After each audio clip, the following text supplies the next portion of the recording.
Okay, welcome to our Housing First Community of Practice series. Our session today is on choice, and we'll get into that in a little bit. But we have sort of an interesting format today in that we actually only have one live participant, but we are going to go ahead and go through this and record the presentation anyway, and so it can be available for people later on to view.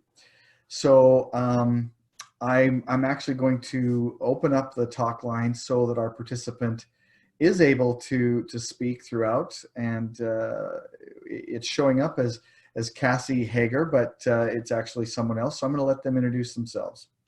Hi, my name's Annette. I'm from the Canadian Mental Health Association in Kelowna. Okay, great. Well, thanks, Annette, for being here. And maybe actually what I'll just start off with is, well, here, let me go through a couple of sort of introductory slides, and then I have a question for you. So my name is Wally Check. I'm the Director of Training with the Training and Technical Assistance Program with the Canadian Alliance. And I'll be the host and the presenter for today. The Canadian Alliance is a growing and multifaceted organization. So we have, the training and technical assistance. We have Built for Zero, which is focusing a lot on coordinated access for programs that are part of that option. The TTA is also doing a lot of coordinated access training for other designated communities from Reaching Home. But we also have the conference, and we have our allied networks, which is made up of multiple organizations that we provide additional support to.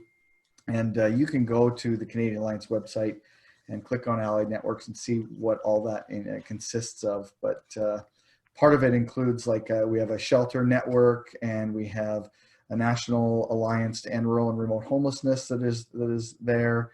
We have some Indigenous work and some other things that are all part of the allied networks there. So Canadian Alliance is growing. The Canadian Alliance's mission, of course, is basically, working to end homelessness in Canada, but working with individuals and organizations and communities throughout the country to be able to do that. And then the mission of the training and technical assistance is to help communities and organizations do that through training and specific technical assistance and support. Today's webinar is a community of practice webinar, and so that's a little bit different than just a typical webinar in that it's a shorter presentation, and which leaves more time for Q&A and discussion, whereas a typical webinar is really more about the presentation. So Annette and I are going to get to have lots of conversation today, it looks like. The agenda, of course, is the intro, which we've done. In the housekeeping, we would talk a little bit about muting and unmuting and so forth, but that's a bit of a moot point, pardon the pun, in this situation. But we're going to talk first a little bit about choice in housing first, and where choice comes into play.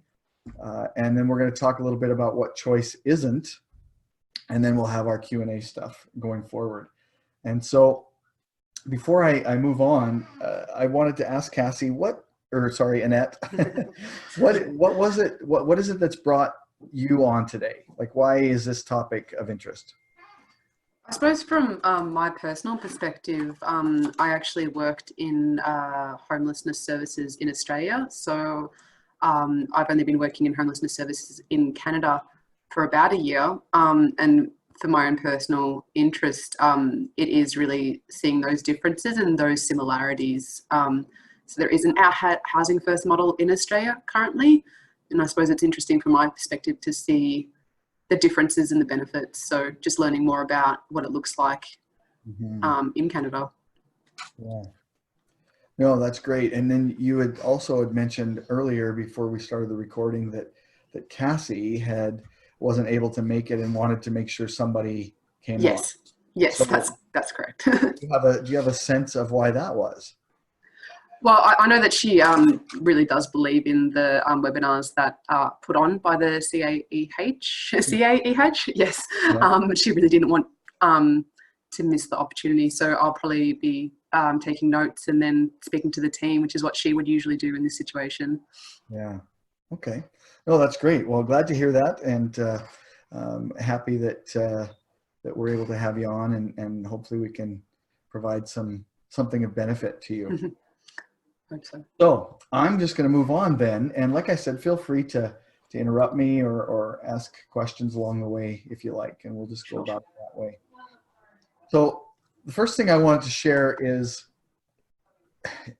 I often like to talk about, when we talk about housing first, I like to mention sort of the two sides of the coin. One is the philosophy, and then the other part I'll get into in a minute. But I like to share this concept around the philosophy in looking at a description of cookie dough. And this is especially hitting home at the moment because my wife and my oldest son have a tradition every Christmas, which actually took place last night, where they get together and they make shortbread cookies together. And shortbread cookies are interesting because the dough can be really, really finicky. Like if you don't get the butter just the right temperature and things like that, the cookies just don't turn out as well. And so there's, a specific format and a specific process that they go through to try to get that dough just the right way so that the cookies turn out the best that they can. To me, that's the philosophical side of things. But what's interesting is that when you look at then this picture, which shows cookies that all look different. Every one of them is different. There's not one that's the same in there. But something that's really interesting about them all that is the same, and actually let me ask you if you've picked up on that. What is the same about all of these cookies? They're all still cookies. Yeah, well, true. You got me there. Sorry. Yeah, they are all still cookies. But one factor that is consistent about every one of them is that they all came from the same dough, right? And so in a sense, what we're suggesting is that different programs that are housing first based may all look differently in some way, but the key factor is that they all come from the same dough. And that's kind of where the principles of housing first come into play, is they make up the dough, and there's different ways that you can approach those principles and different things, different aspects about each program that may be different, but really that philosophical dough should remain consistent. So when we talk about the ingredients for that dough, the recipe for that dough, what we're really talking about is choice. I'm on a webinar. Sorry. That's okay. We're talking about choice. We're talking about separation of housing and services, or that continuity of support. We're talking about having a service array. We're talking about a recovery orientation, and we're talking about program structure. Now, program structure kind of leads a little bit more into the different cookies and the different shapes and colors, but there are aspects of each of these that fit into what makes up those different cookies as well. But what we're really talking about today is how choice comes into play. So when we first look at choice, there's really three aspects that we talk about. So one is we talk about choice in housing. So people should have the option to choose the type of housing that they want, the location, and so forth. Of course, there are factors that come into play that impact or affect that ability to choose. But people still, for the most part, should have choice in their housing. Just because there's an apartment that's come available and it would be, in our mind, a really great place for them, that individual needs to have the right and the opportunity to say yay or nay to that housing option, because they might have some very specific and very legitimate reasons why that particular housing option doesn't fit for them. Maybe because it's very close to individuals that they regularly have problems with. Maybe it doesn't fit well in terms of transportation. Maybe it's just not the place that they always imagined that they would have. And so they're choosing to forgo it. And so we have to remember that our values and our ideas of what's important are not necessarily that individual's same belief system. Now, of course, I can tell you that there are like probably 1.4 million reasons why I can't have the house that I want specifically right now in my community. So affordability definitely comes into play, and there are some other factors. But we still need to do the best that we can to work with these individuals to ensure that they have as much say and control as possible over the type and location of housing that they have. The next area of choice comes in services. And I'm going to differentiate between services and supports. Services are now from an intensive case management perspective in Housing First, services are those different agencies and places that we are going to work really hard to connect and broker relationships to and for these individuals outside of our program. So, and again, the choice in this is, do they actually want to participate in those organizations? Do they even feel like they need or require that type of support right now? And if they do, they have choice in other factors related to that in terms of how often and intensity, which we'll get to in a minute. Then when we talk about supports, individuals need to have choice in supports, which is the way I'm outlining it here is really the supports that we as an organization or a Housing First program offer to people. And so where do the choices come into play there? For example, you know, how often they're meeting with us and so forth. Really what choice boils down to is they need to have as much control as possible without the threat of repercussion if they don't take advantage of the things that we think they should do. Right? So there's choice is an important factor. Now, when we look at the key factors in choice in housing, there's three things that are really important to consider. One is the timeliness.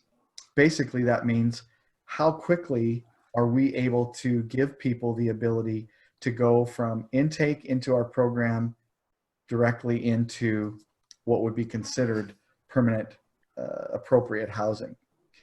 The faster that is possible, the more choice these individuals have.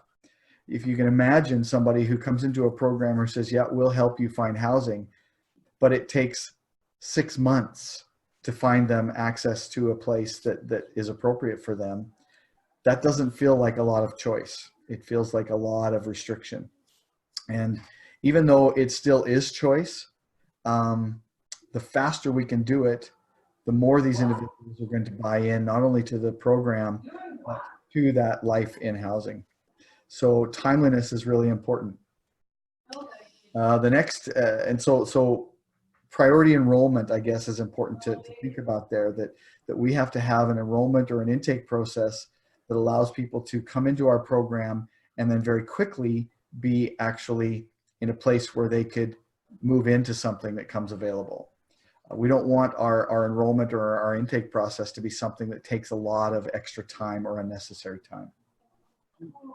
The next piece is permanency. Choice in housing is much more valuable if that housing option is a permanent option. There's lots of places that people might be able to go into temporarily, but they're always then facing sort of the risk of being forced out. They don't have the same kind of long-term rights as permanent housing would have, which means they would have, you know, a standard lease that comes into play that gives them those same rights as everybody else.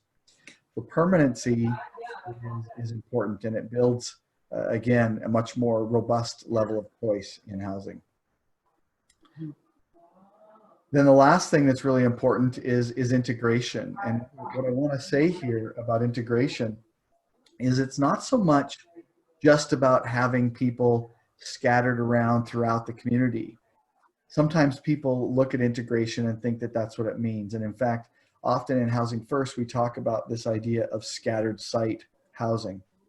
And although that's important and it can be a really big factor in helping a lot of people maintain their housing, there are some situations where scattered site housing is not appropriate actually, and is not even the choice for somebody.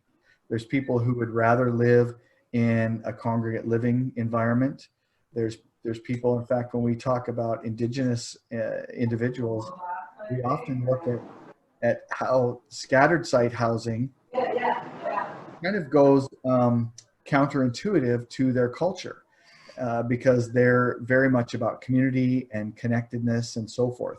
And so when Indigenous people are spread out across the community, it takes some of that connectedness away.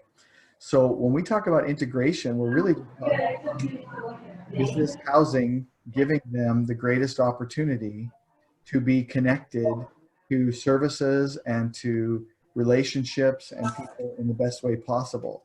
But something we do need to consider is privacy. We need to be able to give people the level of privacy that they require and that they feel like is important for them. So when we talk about then key factors in services and supports, It's still going on, but yeah. some of them are the same. Yeah, Timeliness is important. So again, are we able to get people connected to these services that they choose are important for them in a quick way? So with this, what comes into play is having formal linkages. Now there's formal and there's informal, and there's no linkages. So what I would say is no linkage is where we have the only connection we have to, let's say, a mental health program or an addiction support program, or maybe employment or whatever it is that program exists, and we just have to go through all the normal channels that anybody else in the community would have to go through to get access to them. An informal linkage would be that, let's say you, Annette, maybe know somebody in that organization, and because you know somebody, you're able to work with them regularly and kind of get some special treatment, if you will, or be able to do some workarounds because you have an inside person. Mhm. And that's all great until that person leaves that organization. And then when they're gone, you no longer have sort of that special situation anymore. Whereas when we talk about formal linkages, we're talking about situations where we actually have like an MOU, a memorandum of understanding, or a written agreement with this organization where they understand housing first, they understand the philosophy of it and how important it is to try to get people access to supports without all of these additional preconditions that we normally have in place. And so they're willing to put something on paper with you to say, you know what, if you can do this, we can do this. And it almost becomes part of policy in a sense. And so then even if that individual leaves the organization, that MOU is still intact with you in that organization. And so when you have those circumstances, it actually creates a greater level of choice because you can people have more option. If they come in and they're ready right now to take advantage of an addictions program, well, you have a way to move them in very quickly or to get them connected very quickly. If they don't want it right now, then they don't. But later on, if their mind changes, you still have that avenue to create that connection for them. Without that, timeliness doesn't occur, and oftentimes people are subject to the massive wait lists that we all know so much about. Frequency is an important consideration in choice in supports and services, because again, as I mentioned earlier, these individuals not only get to choose whether they want to participate with some of these services, but they should have choice in how frequently they are attending them. Sometimes they'll go to a mental health counselor, and that person is suggesting that they need to come in weekly. Well, that individual may not be able to come in weekly, may not want to come in weekly, or as we know with a lot of the consumers that we work with, they'll miss appointments. And what often happens is there's negative consequences that occur because they've missed that appointment. We see this often with doctors, where doctors will fire a patient because that patient has missed too many appointments. when really we're not understanding that there are other factors at play in this person's life that makes it very difficult at times to make every appointment. And in addition, some of these individuals, there's trauma at play. There's other factors where it's just like, I don't want to go today. And there's reasons why. I'm not feeling great, or whatever the case might be. So we have to allow that choice as much as possible. And then of course the intensity, that's really about how deep do we expect them to go? How much do we expect them to divulge and share and commit about themselves? Do we give them the freedom to be able to say what they want and need to say when they want and need to say it? Or do they feel pressure to be able to disclose and be overly transparent when maybe, again, those trauma factors or whatever else is at play makes it difficult and challenging for them to do that. So those are some key elements in terms of services and supports and ensuring a higher level of choice. For me, if those things were available to me, that gives me a sense of comfort and safety that makes me feel like that if I can approach this particular service in a way that feels good for me, I'm much more apt to take advantage of it and say, yeah, I think I can work with those people. Not included in choice. In Housing First, really only one of these comes into play. And because paying rent is just a choice in life. We don't have a choice. If we're renting a place, we have to pay the rent or we're breaking the lease.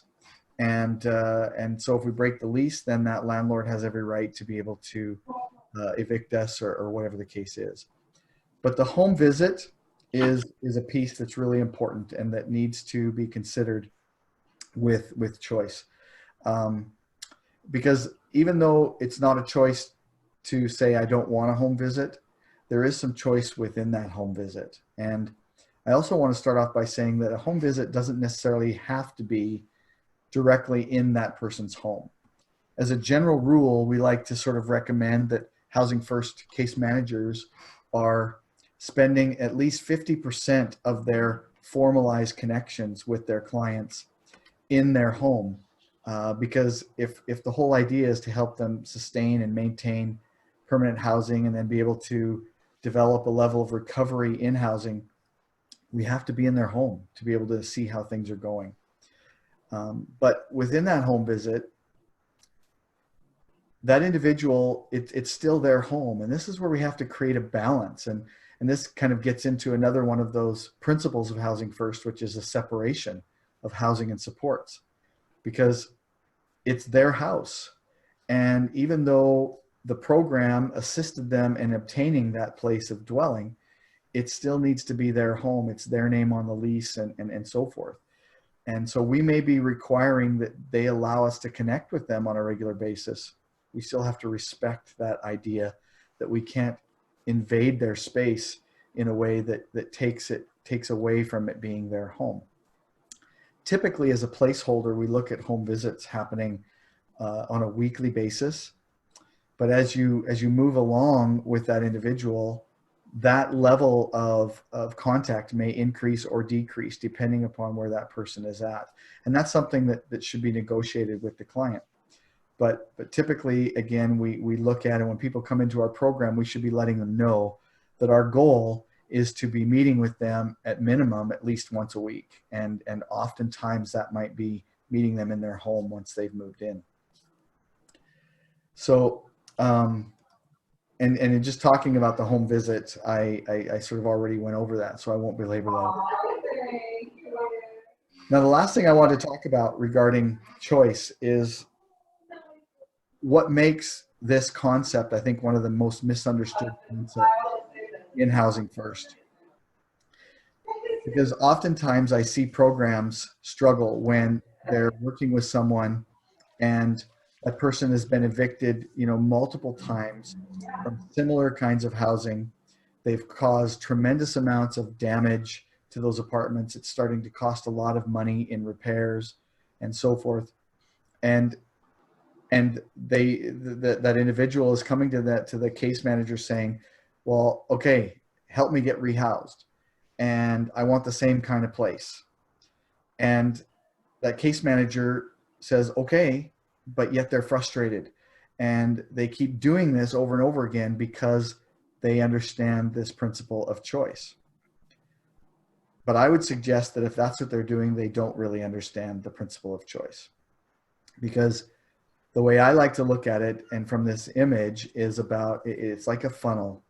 And when someone first comes into our program, we kind of have to assume, and part of why we assume this is because we don't really know, there's no way to know, there's no formula to indicate whether someone is going to be successful in housing or not. Everyone has stories about how they had someone who they thought was going to be perfect going into housing, and then they go in there and the walls open up and everything under the sun comes out, and there's huge problems and challenges, and it just doesn't seem to work. But then somebody else who you think is going to really struggle in housing, but you try it anyways, they go in and maybe they do have a few challenges, but eventually something clicks and it just seems like everything falls into place. And so there's no way to totally figure out what the formula is. So when people first come into our program, we have to kind of give them that open-ended level of choice and say, okay, where would you like to live, and what kind of place would you like it to be, and so forth. And as long as it's something that they can afford and makes sense on other levels, why not? So we give them that choice. But then what happens is, as we work with them and we continue to meet with them weekly or however often for our visits, and we get to know them, we learn to understand certain things about them. So some of these factors that you see listed here on this funnel, like age or cognitive functioning or developmental functioning, those things all play a role. And you can see at the very bottom of the funnel where it says FASD. Well, we all know that in practice with FASD individuals, too many choices is actually bad practice. So how does that fit with then choice? I think we need to understand this concept that as we learn about these people, it is okay from a housing first perspective to start to limit or taper off the amount of choice in certain situations, because we learn that certain situations are not healthy for this person. And it's not up to us to say, no, sorry, you're not allowed this choice anymore. But it's up to us to have those difficult conversations and to be able to say, you know, this isn't working anymore, this type of housing. And we can't afford to continue to pay for these damages. So that particular type of housing may not be on the table right now, but let's talk about what other housing is going to work for you. And let's look at giving you options within those choices. Maybe it's other factors too that, you know, let's talk about how come this particular situation didn't work. And maybe we need to step away from that and try some other things. And so it's really important to understand as a program that you don't have to bang your head against the wall over and over and over again just because you need to give this person choice when you know that whatever is happening isn't working anymore. So don't get caught thinking that choice is this blanket thing that no matter what, I have to do whatever this individual wants because that's what choice is. Choice is really something, think of if you have children of your own, do we just give them open-ended choice from the moment they come out of the womb until whenever? I don't think so. My own kids are in fact, I had this conversation with my 12-year-old the other day about bedtime and about video game time, and letting him know that, you know what, this is our home and we have various reasons why certain things are not going to happen certain ways. And so that's not a choice you have right now.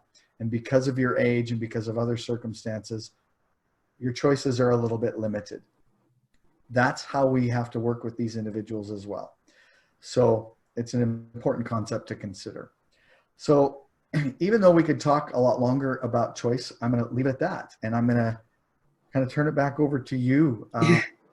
Annette, and just see. And I guess actually it looks like we've got some other folks on the line as well now, which I didn't notice before. So if there are questions, please feel free to ask those questions, to throw out any comments. I believe that the line is open, and actually I'll start with you, Annette. I don't know if you have any comments, but Abby and Annie, if either of you have questions, please feel free to type them in the Q&A box and or raise your hand. And then what I will do is I will unmute you and allow you to talk, and then you can ask that question out loud as part of the recording. But Annette, I'm going to sort of start with you. Do you have any thoughts or questions? Thank you so much for your presentation. I really did find that really good kind of breakdown of all the concepts there. Thoughts? I had many thoughts as we went along there.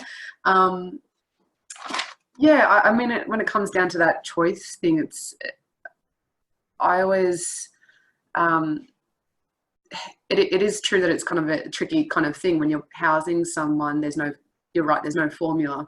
People do surprise you, and it's only once you get to know that person and you build that trust and you get that understanding of what is actually going on for them that you can kind of see if you do need to limit some choices or not. And it's always that interesting call to kind of make. And I think it's for our team, we're always kind of discussing this is something that occurred, and we try to look at things in possible kind of ways, because at the end of the day, you want the choice because, you know, it's that person's life, but you also want to set it up for success, because as well, if you give that person with FASD too many choices, I mean, what you might end up doing is just setting it up for failure, and that continual failure, when that's not the end game. But yeah, I've got a lot of thoughts, not necessarily a lot of questions. If anyone else has got any questions.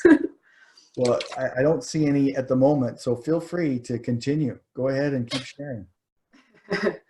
No, I mean, one thing I also did appreciate, just looking back through my notes, is just I really always appreciate a good visual kind of breakdown of concepts. So I like that idea of the key factors, because it does bring home that kind of what is it that's going to, what do you need to keep in mind when you are building in those choices. So the key factors of timeliness, frequency and intensity in the services and support. I mean, you kind of instinctively know kind of some of these things, but they can easily, you know, fall off, or, you know, as you're going in your daily, you know, work, you know, you just get used to what is the status quo of any kind of work environment. I mean, one thing I'm learning, you know, because I'm new to this, I've only been working in this environment for about a year here.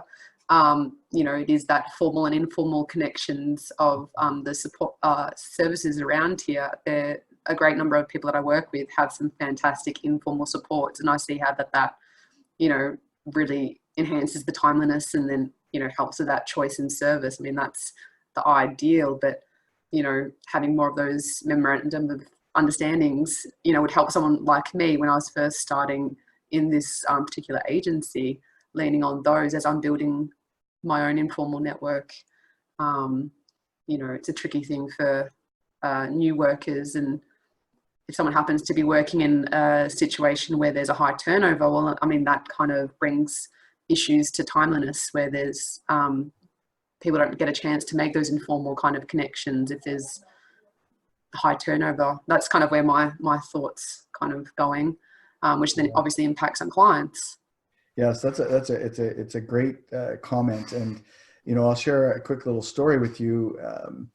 At one point in time, prior to me being in this role, I was overseeing all of the housing first efforts in the city here in Lethbridge, and one of the challenges that we were facing was with our income support office. So Alberta Works, it's called here.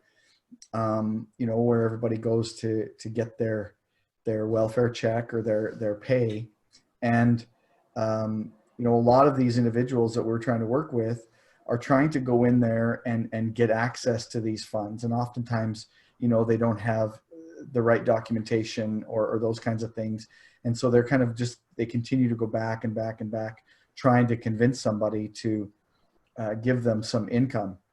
And what we were finding was that in this office, even though this office was very much bought into the philosophy of housing first, and they were really supportive and had some great people there that really cared about these people experiencing homelessness, there were still challenges because they would have to go in and they would be standing in line with everyone else. And oftentimes standing in line for too long is very challenging for some of these folks. And some of them, by the time they got there and got into line, had kind of already been out getting some of their needs met, and they weren't in the greatest shape. And so there was people often being escorted out by security and things like that because behaviors would erupt and so forth. And so we were concerned about this because sometimes people were, they were getting, to where security wouldn't even let them in the door. And so the people from the income support program were also concerned about this. And so what we did is we sat down with them and we talked about it, and they actually then figured out a way to bend their policies a little bit. And one of the things that they did is they created a housing first specific caseworker from their program. And this housing first specific caseworker then started to attend our regular bi-weekly community case conferencing meetings, where we would talk about our housing first participants and challenges. And so what they did is they said, I'll tell you what, if you guys will make sure that if you have someone new who needs to talk to somebody from income support, bring them up first at that community case conference meeting. Our caseworker, our housing first caseworker, will be there, and then they will let you know right then and there, based on the information you share, what the best route is going to be. And sometimes that route may be that they will just have you contact them and set up a separate appointment, and they'll create a whole different intake process for the housing first participants. And they said, as long as you do that, we will follow through, and we will ensure that we will bring those individuals in a different way, and that they'll eliminate that line and all the problems associated with it. And we developed an MOU around that, right? And so that made a huge difference for a lot of our housing first participants getting access to income because they weren't being kicked out, and plus in the meantime, they also had the advantage of a housing first case manager with them, supporting them in that process, right? So yeah, those formal linkages are hugely important. Yeah, absolutely. I think they're really, really valuable. I mean, I'm not sure of the history of how it came about here, but we certainly have an outreach worker from the local ministry office. And I mean, it's interesting, there's been a couple of changes, so that individual who comes here has changed, and it's just little things like that. We still have the same great quality of that understanding, the memorandum of understanding and access, but that, it's a different worker now, and it's such a small thing can sometimes shake something up. That's quite an interesting thing, but it's still a great service to have, so that it's not lost and clients can still access what they need to access, so they can get on with more pressing issues that they're most probably stressing them out. But yeah, it is that very much like it comes from a trauma-informed perspective, because these people often have challenges regulating, and it's that waiting. The waiting for a lot of things is the hardest thing. I mean, it'd be great if a lot of services had that knowledge of trauma-informed practice and what that looks like. It's not just what it looks like in behaviour, so people don't kind of walk around with those labels of challenging or difficult or whatever that might be, or that can kind of follow people around in smaller communities. Yeah, exactly.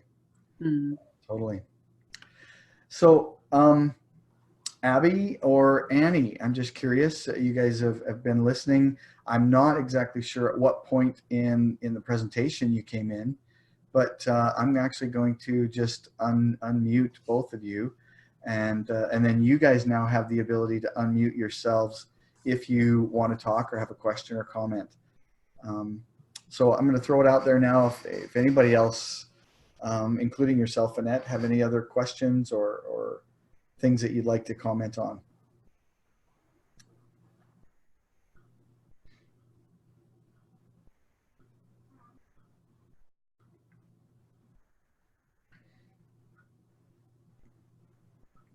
Okay, well, I'm going to take that as a good thing, in that our information was enough that people don't have too much more to add or talk about it. So last chance, Annette, anything else that you want to throw out there? No, thank you so much for your time. I'm sure like I'll have questions that I wish I'd asked later, as it always happens.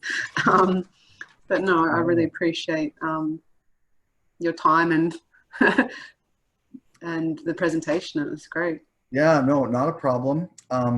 I will, there's some contact information if people want to get a hold of me directly.